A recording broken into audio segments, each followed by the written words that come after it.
네, 오늘 이 아침에 생명의 풍성함 또 온전함을 위해서 헌신하는 의료원 선생님들과 함께 예배할 수 있게 되어 하나님께 감사를 드립니다. 오늘 안과대학 주간 예배라고 해서 눈에 관련돼서 어떤 제목을 정하면 좋을까 해서 성경에서 지혜를 찾는 눈이라는 제목으로 말씀을 전하려고 합니다.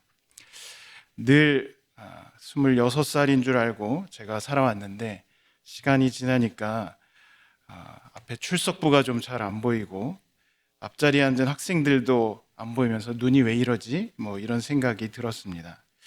시력이 크게 나빠진 것 같지는 않은데 이 바늘귀가 잘 안 보이고 또 실을 잘 못 꿰겠더라고요. 그리고 제가 가시 박힌 거를 아주 정밀 타겟을 잘 정해서 발라냈었는데 이제 가시도 안 보이고 또 바늘도 안 보이고 해서 어떻게 해야 되나 좀 답답한 마음을 갖고 있습니다. 돋보기를 쓰니까 좀 해결되긴 하던데요. 우리 안과 선생님들 어떻게 좀 해결이 안 될까요? 그래서 제가 저보다 한 몇 년 앞서간 우리 선배 목사님한테 물어봤더니 정신 차리라고 받아들여야 된다고 이렇게 얘기를 하시더라고요. 우리 삶에 본다는 게 얼마나 중요한지 말씀 안 드려도 잘 알 것 같습니다. 고대 그리스에서는 본다는 것이 산다는 것과 같은 표현이었습니다. 그래서 죽는다는 건 시각의 상실을 뜻했습니다. 우리가 지옥, 죽음, 이걸 하데스라고 하는데요. 혹은 그 관장하는 신을 하데스라고 하죠. 죽은 자는 보지 못하기 때문에 하데스 신과 하나 되는 것으로 여겼고, 고대 주석자들은 하데스를 보지 못하는 자, 그래서 하이데스라고, 혹은 눈이 보이지 않는 자들의 장소라고 그렇게 해석을 했습니다. 그래서 본다는 것, 그게 생명 자체와 동일시 되었던 거죠.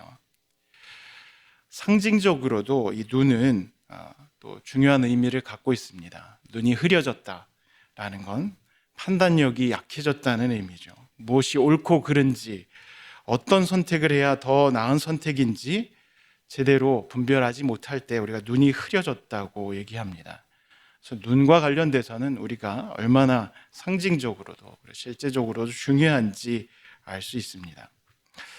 오늘 본문을 번역한 대로 읽으면 무슨 뜻인지 잘 이해하기 어려우실 것 같아요. 슬기로운 사람의 눈은 지혜를 가까이에서 찾지만 미련한 사람은 눈을 땅 끝에 둔다. 가까이에 지혜가 있다는 건가? 아니면 지혜는 가까운 곳에서 발견해야 된다는 건가? 여러 가지 생각이 들 수 있는데요. 본문의 의미는 슬기로운 사람은 지혜를 찾지만 미련한 사람은 지혜에 무관심하고 여기저기 관심을 빼앗긴다는 뜻입니다.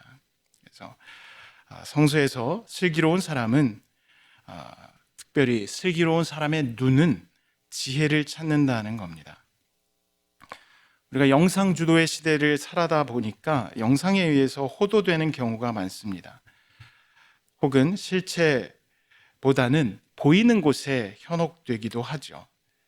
정보를 빠르게 분명하게 눈이 받아들이기도 하지만 너무나도 쉽게 우리는 오류 정보를 당연한 것으로 받아들이기도 합니다. 오늘 본문은 우리에게 우리 삶에 너무나도 중요한 눈이, 정보의 주창구인 눈이 향해야 할 곳을 말합니다. 그건 지혜라고 이렇게 얘기를 해줍니다. 성서에서 지혜는 뭘 얘기하고 있을까요? 성서에서 지혜를 발견할 수 있는 곳은 잠언, 욥기, 전도서입니다. 그 지혜를 제가 짧게 요약해서 한번 나눠보려고 합니다. 잠언은 이 세상에서 우리가 어떤 기본 가치로 살아야 되는지를 알려줍니다. 쉽게 권선징악, 인과응보, 하나님의 말씀을 따라서 선하게 살면 하나님께서 선한 보답을 주신다는 거죠. 윤리적으로 살면, 선하게 살면 현세적으로도 성공을 한다는 겁니다. 그리고 실제 우리는 잠언이 얘기한 경험을 하고 살아갑니다. 부지런히 살면, 열심히 일하면 승진하고, 아껴 쓰면 부를 쌓고, 선하게 살면 주변으로부터 도움을 얻습니다. 우리 잠언의 가르침을 윤리적인 낙관주의라고 얘기를 합니다. 윤리적인 삶은 대부분 긍정적인 결과를 낳습니다. 다만 잠언의 지혜에서 우리가 헷갈리지 말아야 할 것도 있습니다. 이 결과를 얻기 위해서 윤리를 수단으로 여기는 겁니다. 잠언은 성공을 위해서 윤리적으로 살라고 얘기해 주는 것이 아닙니다. 잠언 1장 3절은 이를 분명히 얘기해 줍니다. 지혜자는 정의와 공평과 정직을 지혜롭게 실행하도록 훈계를 받게 하라고 합니다. 다시 말해서 잠언이 가르치는 지혜는 정의, 공평, 정직, 이게 부차적인 것이 아니라 삶의 목적이고 우리가 지향해야 할 방향이라고 하는 겁니다.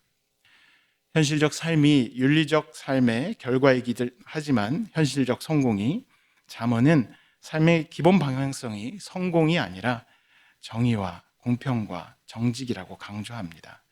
그래서 잠언은 우리가 갖춰야 할 기본적인 신앙 윤리에 대해서 말씀해 줍니다. 그런 시선을 가지라는 거죠. 근데 살아보면 삶이 그렇지 않잖아요. 상선벌학이 진짜 이루어지나? 의문을 가질 때가 많죠.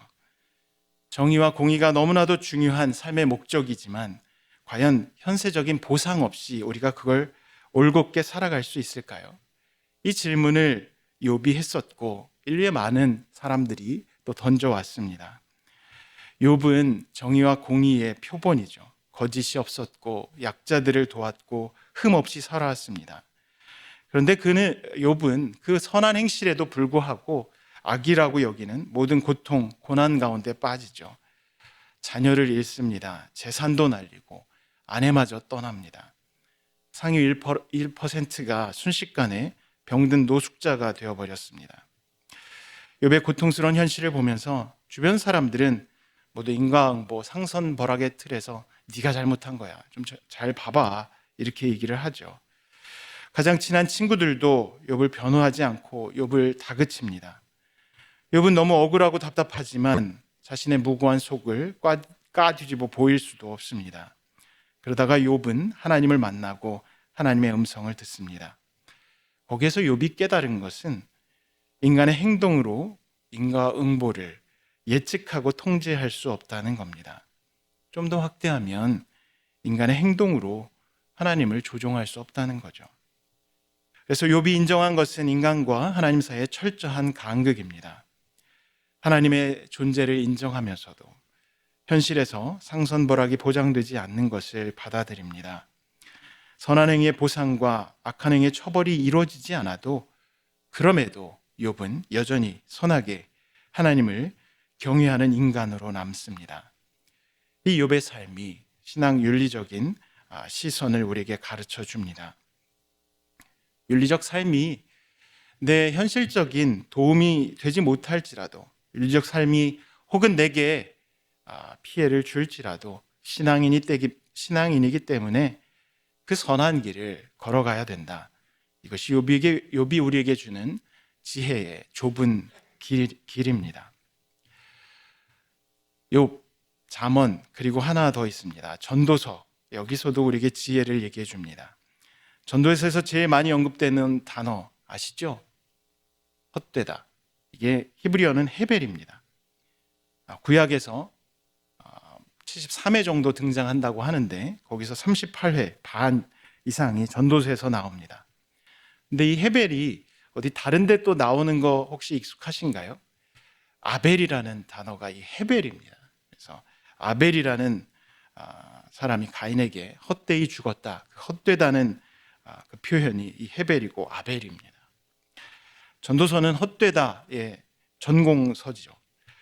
전도서 기자는 지속적이고 굳건할 거라고 생각했던 삶의 의미, 질서, 가치, 인간 삶에 관계되는 모든 것들이 헤벨이다, 이렇게 토로를 합니다. 즐거움, 재물, 부, 권력, 노력의 결실, 지혜, 젊음, 장수, 모든 인간이 붙잡고 싶어하는 것들 모두 예외 없이 인간의 노력과는 무관하게 바람처럼 사라진다. 그리고 그 덧없음의 결말은 죽음이다. 악인도 선인도 결국 죽음으로 삶을 마무리한다. 그런데 우리 눈은 그 덧없음을 실제로 볼 수도 없고 죽음은 더욱 볼 수도 없다. 그러나 전도서 기자는 유수와 같은 세월에 모든 것이 떠내려가는 상황에서 헤벨의 현실에서 어떻게 살아가야 될까 하는 것을 묻고 대답해 줍니다. 그 답은 두 가지입니다. 하나는 허용된 것을 향유해라. 다른 하나는 삶의 마지막 순간인 죽음을 항상 염두에 두어라. 이 두 가지입니다. 때로 좋은 것 때문에 우리는 활력소를 만들고 때로는 나쁜 것이 삶을 뒤흔드는 상황에서 헤벨을 마주하기도 합니다. 헤벨의 진폭에 따라서 우리가 이 땅을 살아가다가 결국 죽음 앞에 서게 되는데 그 죽음을 어떻게 대면하는지 그것이 신앙인을 결정짓는다고 얘기합니다. 전도서는 모든 것이 우리에게 주어졌다 사라지기 때문에 그만큼 귀하고 가치 있다고 얘기를 합니다. 그래서 주어진 모든 시간을 향유해라. 거대한 기쁨, 우상이 향하는 기쁨만을 우리가 기다리고 살아가다가는 불행의 큰 파고에 휩쓸리게 되고 헤벨 앞에 무너지게 됩니다. 전도서는 삶에서 헛되다를 직시하는 것이 진실함이고 주어진 시간을 향유하고 좋은 순간들을 낭비하지 않는 것, 다른 이들의 괴로운 순간을 외면하지 않는 것, 이것을 경건함이라고 봅니다. 모든 것이 지나가기 때문에 다시 돌아오지 않을 매 순간을 충실히 살아가는 삶, 그것이 지혜로운 삶이라고 얘기를 하고 이미 너무 오래된 대사이지만 날이 좋아서, 좋지 않아서, 적당해서 그래서 모든 날이 좋다고 전도서는 우리에게 얘기해 주고 있습니다. 잠언, 욥기, 전도서가 전하는 지혜는 낙관적으로 이 세상을 바라보면서도 가치관이 흔들리는 상황에서 그럼에도 불구하고 진실한 인간으로 하나님의 절대적인 현존 앞에서 정의와 공의의 좁은 길을 걸어가고 다시 오지 않을 매 순간, 사라지게 될 매 순간을 충분히 향유하고 살아가라고 합니다. 그래서 우리 각자의 눈이 이런 지혜를 품으면 좋겠습니다. 한 현인이 우리 눈이 본질적으로는 보는 눈이지만 우는 눈이기도 하다, 이렇게 강조를 했습니다. 우는 눈은 연민과 연대를 지향하는 시선입니다. 욥의 친구들의 눈은 예리하게 분석하는 눈이었지만 따뜻한 눈물이 담긴 우는 눈은 아니었습니다. 다시 한번 잠언, 욥기, 전도서를 눈의 시각에서 돌아보면 그 지혜들은 우리에게 우는 눈을 요청합니다. 잠언은 약자들이 고통당하는 현실에서 그들이 제대로 정의와 공의를 경험할 수 있는 그 공감의 눈을 가질 것을, 욥은 무죄한 이들을 향한 정죄한 눈이 아니라 품고 함께 아파하는 눈으로, 그리고 전도서는 삶의 거친 희로애락 가운데서도 소소한 기쁨과 담담한 연민의 눈으로 함께 살아가는 사람들을 마주할 것을 기대합니다. 그래서 오늘 하루를 살아가실 때 우리 모두 지혜를 품은 눈, 연민과 또 따뜻함을 담은 시선으로 살아가는 그 하루 되시기를 축복합니다. 기도하시겠습니다.